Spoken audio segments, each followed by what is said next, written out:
Hi friends, இப்போ நம்ம மகாநதி பார்க்க போகிறோம். மகாநதியில் ஒரு வழியாக கல்யாணத்தை ஃபிக்ஸ் பண்ணி ஆகணும்னு சொல்லிட்டு மாப்பிள்ளைக்காக வெயிட் பண்ணிட்டுருக்காங்க. வருவாங்களா வரமாட்டாங்களான்னு சொல்லிட்டு அஜயை வெயிட் பண்ணி பார்த்துட்ருக்க கேப்பில் மாப்பிள்ளை வந்துகிட்டே இருக்காரான்ற விஷயத்தை நிவின் கேள்விப்பட்டுட்டு மறுபடியும் ஃபோன் அடிக்கிறாங்க. கங்காவோட தங்கச்சிக்கு அவங்க ஃபோனே எடுக்கலாங்க. இல்லை மாப்பிள்ளையை பூட்டி வச்சிட்டாங்க அப்படின்னு ஒரு பொய்யை சொல்லிட்டாங்க.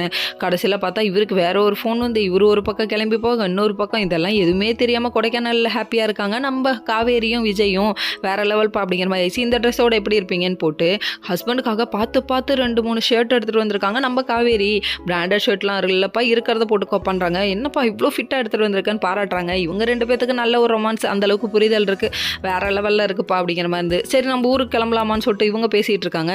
இன்னொரு பக்கம் வந்துட்டு காவேரி குடும்பம் வந்துட்டு நம்ம காவேரியும் விஜயும் வந்துட்டு நல்லா ஜாலியாக என்ஜாய் பண்ண தான் போயிருக்காங்கன்னு நம்பிட்டு இருக்காங்க. சரி விடுங்க, இந்த உலகம் இன்னும் நம்மளை நம்புதில்லை அப்படிங்கிற மாதிரி தான் இருந்தது. அதுக்கப்புறம் பார்த்தீங்கன்னா நம்ம நிவின் வந்துட்டு திரும்ப வந்து பார்க்கும்போது மாப்பிள்ளை உட்காந்துருக்காரு. டே என்னடா பண்ணுறீங்க, எப்படா கல்யாணத்தை ஃபிக்ஸ் பண்ணீங்க அப்படிங்கிற மாதிரி ஆச்சு. இது கடைசியாக டக்குன்னு தாலி கட்ட போகிற தமிழையாவது போய் நிப்பாட்டுப்பா அப்படிங்கிற மாதிரி இருந்தது. கடைசியில் முடியலங்க. நம்ம அஜயை தாலி கட்ட முடிச்சிட்டாரு. எப்பாடா இதுக்கப்புறம் இருக்குது காவேரி, இதுக்கப்புறம் தானே பார்க்க போகிறீங்க ராகினியோட ஆட்டத்தை அப்படின்னு அந்த பொண்ணு டெரர்லாம் லுக் கொடுது. அதுக்கப்புறம் ஒரு வழியாக வீட்டுக்கு வந்துச்சு. வீட்டுக்கு வந்து எல்லாரையும் கூப்பிட்டு வெறுப்பேற்றது. தாத்தா பாட்டிலேருந்து எல்லாத்தையும் கூப்பிட்டாங்க.